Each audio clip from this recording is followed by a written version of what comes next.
Ya, pemirsa, menjelang Idul Adha, harga sejumlah sayuran di pasar tradisional Jakarta mengalami kenaikan signifikan. Kenaikan harga ini membuat para pedagang mengeluh karena sepinya pembeli. Sejumlah pedagang di Pasar Palmerah, Jakarta Barat mengeluhkan harga komoditas sayuran yang terus merangkak naik sejak perayaan Idul Fitri. Kenaikan harga sayuran terus terjadi apalagi menjelang perayaan Idul Adha. Kondisi ini membuat pedagang kebingungan karena kenaikan harga sayuran membuat sepinya pembeli. Seperti bawang merah naik dari Rp50.000 menjadi Rp60.000 per kilo. Harga cabai merah juga naik dari Rp60.000 menjadi Rp80.000. Harga tomat juga naik dari Rp15.000 menjadi Rp20.000 per kilonya. Selain itu, harga timun juga naik dari Rp10.000 menjadi Rp13.000, jeruk nipis dari Rp16.000 menjadi Rp25.000. Buncis dari Rp18.000 menjadi Rp24.000 per kilonya. Hingga daun seledri dari Rp20.000 menjadi Rp40.000 per kilonya. Sayur-sayuran murah ini kayak bawang merah, rawit merah, terus itu kalau rawit merah sebelum ini 60, 65, tapi sekarang 75, 80 gitu. Tergantung barangnya gitu. Akhir-akhir ini aja mau lebaran haji ya. Kalau harga sayuran memang ini ya sedikit sih ada penaikan. Dari timun itu kan biasa saya jual 10.000. Sekarang nyampe 13, dari sananya udah 10.000. Kalau saya ambil 3.000 itu wajar untuk ongkos untuk apa gitu ya. Terus cabai ini sekarang cabai rawit saya lagi jualin 80. Memang pasaran dah kalau 80. Kenaikan harga sayuran diperkirakan terjadi hingga perayaan Idul Adha tiba. Dari Jakarta, Ade Firmansyah, iNews melaporkan.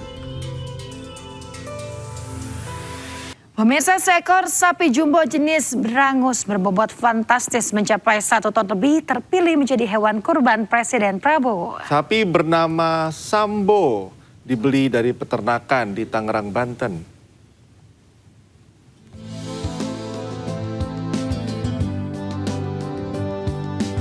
Ini dia Sambo, seekor sapi jumbo jenis berangus yang terpilih sebagai hewan kurban Presiden Republik Indonesia Prabowo Subianto.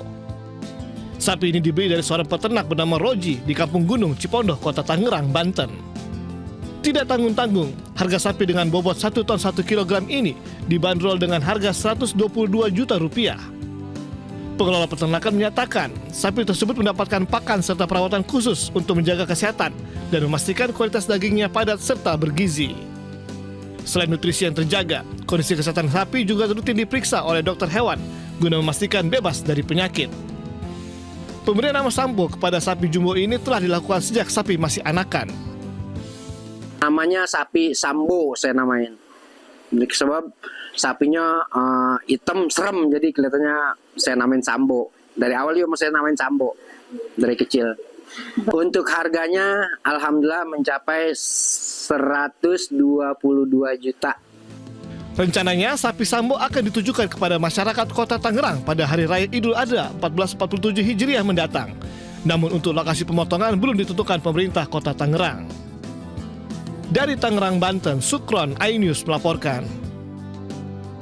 Pemirsa, jelang Hari Raya Idul Adha, ratusan ekor sapi Madura dipaksa berenang saat akan dikirim ke Kalimantan. Meski penuh resiko karena faktor cuaca, pengiriman lewat laut jadi pilihan utama.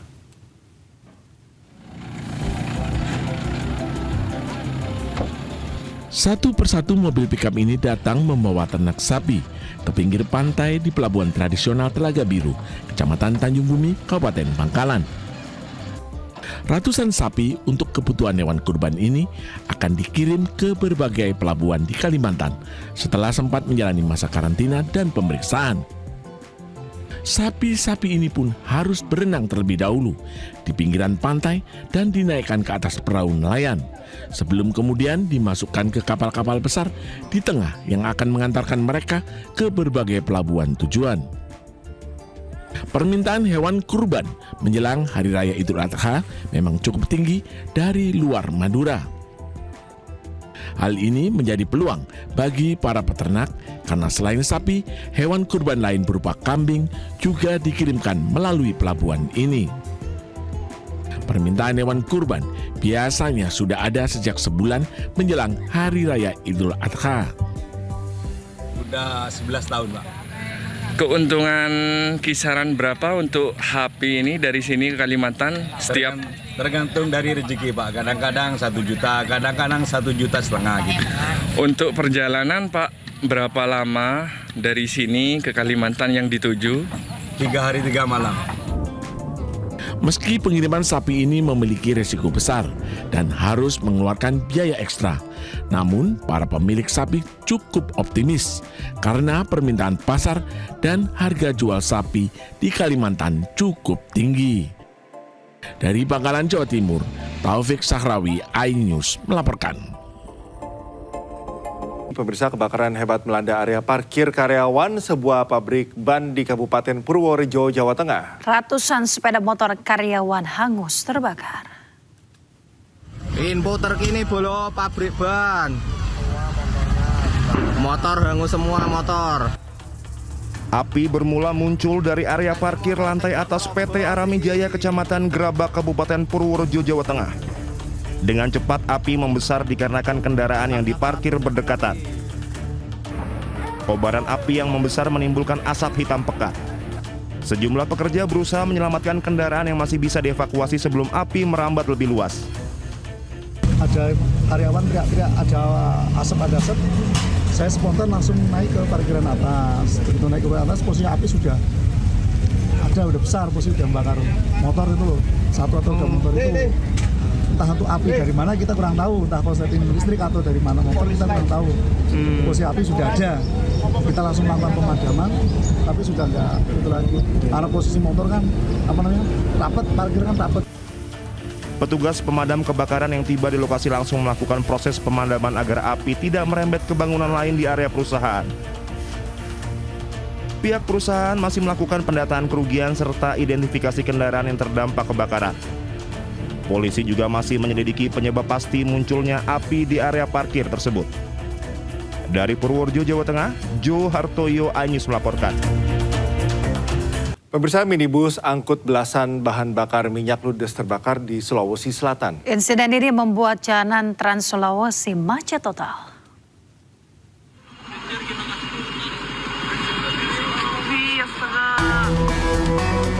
Sebuah mobil minibus yang mengangkut belasan jerigen berisi BBM terbakar hebat di depan SPBU Kabupaten Toraja Utara, Sulawesi Selatan.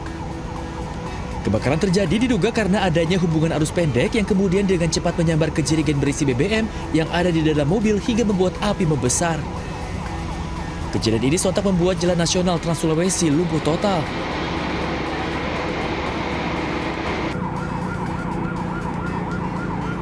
Api baru bisa dipadamkan 30 menit kemudian setelah 4 unit mobil damkar dengan 16 personil diterjunkan ke lokasi untuk melakukan pemadaman. Ya, kita agak kesulitan karena bahan yang terbakar itu minyak. Dan memang selamanya kalau minyak kita agak cukup kewalahan, tapi puji Tuhan bisa ditangani. Lemahnya pengawasan terhadap BBM ilegal di Toraja membuat kebakaran telah 2 kali terjadi sejak sepekan terakhir. Warga meminta pihak Pertamina turun tangan karena kondisi ini sangat membahayakan masyarakat, juga merugikan negara. Dari Toraja Utara, Sulawesi Selatan, Jufrito Napa, iNews melaporkan. Gak sempat baca? Dengerin aja. Klik icon text to speech, gak pakai ribet di okezone.com.